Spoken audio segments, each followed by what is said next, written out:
Hamdan wa syukran lillah, wala khawla wala quwwata illa billah.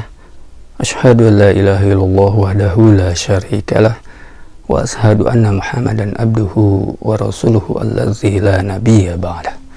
Sahabat sekalian, alhamdulillah pada kesempatan ini kita masih diberikan rahmat dan keberkahan usia sehingga kita bisa sampai pada bulan suci Ramadan tahun 1442 Hijriah.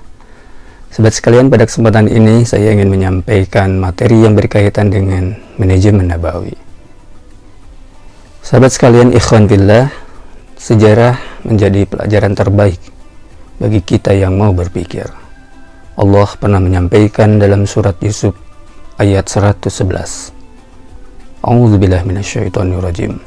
Laqad kana fi qasasihim ibratul liulil albab. Sejarah menjadi ibroh bagi mereka yang mau berpikir. Ikhwan fillah, sejarah mengandung nilai-nilai yang luar biasa sangat penting bagi kita. Sejarah mengandung nilai-nilai inspiratif, mengandung nilai-nilai motivatif, mengandung nilai-nilai prestatif, dan sejarah mengandung nilai-nilai solusi bagi kehidupan yang sedang kita hadapi. Sahabat sekalian, di masa Rasulullah SAW hidup, dan ini terjadi ketika Rasulullah SAW belum diangkat menjadi Rasul. Sebagian riwayat menerangkan ketika itu berusia 25 tahun. Ada riwayat yang lain menyebutkan ketika itu Rasulullah berusia 35 tahun. Yang pasti berarti dua hal. Satu, berarti Rasulullah ketika itu sudah menikah. Dan yang kedua berarti Rasulullah, peristiwa itu terjadi ketika belum diangkat menjadi seorang Rasul. Sahabat sekalian, peristiwa itu terjadi pasca dibangunnya kembali Ka'bah akibat dari banjir yang cukup besar, yaitu jebolnya bendungan Ma'rib ketika itu. Di samping juga karena bangunan Ka'bah sudah sangat cukup tua dan lapuk. Maka ketika itu kemudian tampil salah seorang di antara mereka untuk memberikan inisiatif bagaimana kalau Ka'bah ini kemudian dibangun kembali. Maka kemudian dibagilah tugas-tugas di antara kelompok suku-suku dan bani ketika itu membangun kembali Ka'bah. Ketika usai, maka kemudian ada satu pekerjaan yang belum selesai, yaitu penyimpanan kembali Hajar Aswad.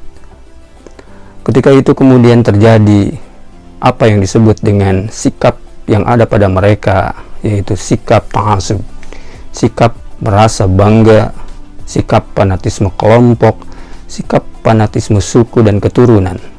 Inilah penyakit masyarakat jahiliyah ketika itu yang menjadi bibit dari berbagai pertengkaran, permusuhan, bahkan hingga peperangan dan saling bunuh. Sahabat sekalian, ketika itu kemudian mereka di antara mereka masing-masing merasa paling berhak menyimpan kembali Hajar Aswad.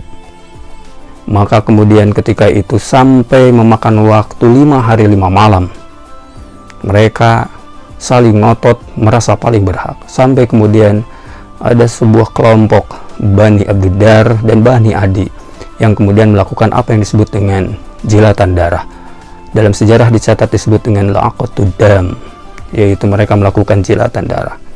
Mereka dengan pernyataan itu ingin menyampaikan bahwa siapa saja di antara kelompok yang lain selain kelompoknya berani menyimpan Hajar Aswad, maka berarti berperang dengan kelompoknya itu. Luar biasa, konflik ketika itu sangat panas dan sangat berbahaya karena bisa terjadi sampai saling bunuh. Maka tampillah salah seorang di antara mereka yang paling dituakan, cukup disegani, yaitu bernama Hudzaifah bin Al-Mughirah. Sebagian riwayat menyebutkan namanya yaitu Abu Umayyah bin Al-Mughirah. Sahabat sekalian, seorang tokoh tua ini kemudian menyampaikan pendapat, bagaimana jika orang yang nanti menyimpan Hajar Aswad itu adalah orang yang pertama kali masuk ke dalam masjid. Dan ikhwan fillah, maka ketika pendapat itu disepakati, mereka kemudian menunggu sampai besok. Maka di pagi hari kemudian ada salah seorang pemuda yang dia adalah orang pertama kali masuk ke dalam masjid. Dia masuk dari arah Safa menuju ke pintu Bani Saibah. Dia adalah Muhammad Sallallahu Alaihi Wasallam. Maka kemudian dengan serta-merta orang-orang berkata, inilah orang yang terpercaya. Ikhwan fillah, di peristiwa inilah Rasulullah Shallallahu Alaihi Wasallam mendapatkan gelar Al-Amin. Gelar Al-Amin ini disematkan kepada beliau berarti ketika posisi beliau belum menjadi seorang Rasul. Sahabat sekalian, maka kemudian Nabi Muhammad SAW mendapatkan penjelasan dari tokoh tersebut tentang apa yang sedang terjadi. Maka kemudian Nabi berkata, siapa di antara kalian yang memiliki selai kain, maka bentangkanlah. Dan di antara tokoh-tokoh di antara kalian, para kepala suku, silahkan memegang ujung-ujungnya. Maka kemudian Nabi menyimpan Hajar Aswad di atas bentangan kain itu, di mana ujung-ujungnya dipegang oleh para tokoh suku dan juga kelompok masyarakat jahiliyah ketika itu. Maka kemudian kata Nabi, bergeserlah menuju ke tempat di mana Hajar Aswad itu akan disimpan. Mereka semua bergeser mengikuti apa yang disarankan oleh Rasulullah. Dan kemudian Hajar Aswad itu disimpan kembali ke tempatnya oleh Rasulullah, yaitu di sudut Aswadi. Sahabat sekalian, ada hikmah yang luar biasa, ada ibrah yang diberikan oleh Rasulullah SAW, di mana Rasul mengembangkan apa yang disebut dengan konsep manajemen konflik, yaitu melibatkan 3 hal. 1. Mereka didorong untuk berpartisipatif. Yang kedua, orang yang sedang konflik itu didorong untuk berkontributif. Dan yang ketiga, orang yang sedang konflik itu didorong agar mereka mampu berkolaboratif. Sahabat sekalian, 3 hal yang dicontohkan oleh Rasulullah bagaimana menata, memanage konflik sekeras apapun. Disinilah tampil seorang pemimpin yang cerdas, yang tidak punya kepentingan apapun, termasuk kepentingan jabatan atau kepentingan harta, kedudukan, dan yang lainnya. Tetapi Rasul memberikan contoh terbaik bagaimana cara konflik ini selesai dengan baik, dan masing-masing merasa terlibat, merasa dilibatkan, merasa diajak. Inilah 3 konsep yang dicontohkan oleh Rasulullah dalam manajemen konflik, yaitu mendorong orang yang sedang konflik berpartisipatif. Orang yang sedang konflik didorong oleh Rasulullah untuk berkontributif, dan kemudian akhirnya mereka mampu berkolaboratif. Ini contoh terbaik bagaimana menyelesaikan konflik.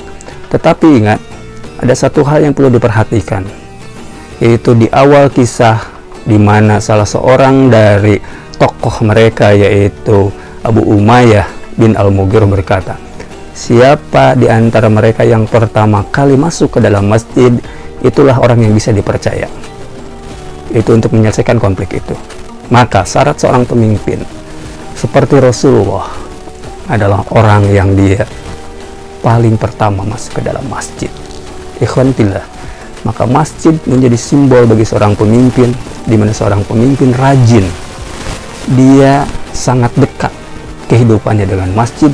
Itulah orang yang pantas didorong untuk menjadi penyelesai konflik.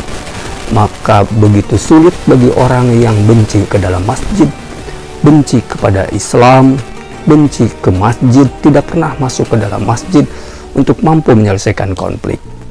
Contoh sejarah ini menjadi catatan terpenting. Maka pemimpin itu adalah harus orang yang mampu bertakarrub diri, bersujud di dalam masjid, hanya takut kepada Allah. Maka pasti konflik akan selesai seberat apapun. Bukan justru malah pemimpin menciptakan konflik agar justru mereka saling bunuh dan saling bermusuhan. Bukan itu. Maka pemimpin harus bagaimana meredam, mengayomi berbagai kepentingan. Contoh yang diberikan oleh Rasulullah itu adalah contoh terbaik. Maka rugilah bagi kita yang tidak mengambil model figur terbaik dalam kehidupan kita, kecuali adalah contoh dan model yang diberikan oleh Rasulullah Sallallahu Alaihi Wasallam. Sahabat sekalian, itulah yang dapat saya sampaikan. Semoga sepenggal kisah tentang bagaimana Rasulullah menata konflik menjadi pelajaran bagi kita dalam kehidupan. Mudah-mudahan Allah selalu melimpahkan rahmat, keberkahan, dan maghfirah selama kita melaksanakan ibadah saum di bulan Ramadan tahun 1442 Hijriah ini. Terima kasih. Mohon maaf jika ada yang tidak berkenan. Aqulu qouli hadza wa astaghfirullah li wa lakum. Wassalamualaikum warahmatullahi wabarakatuh.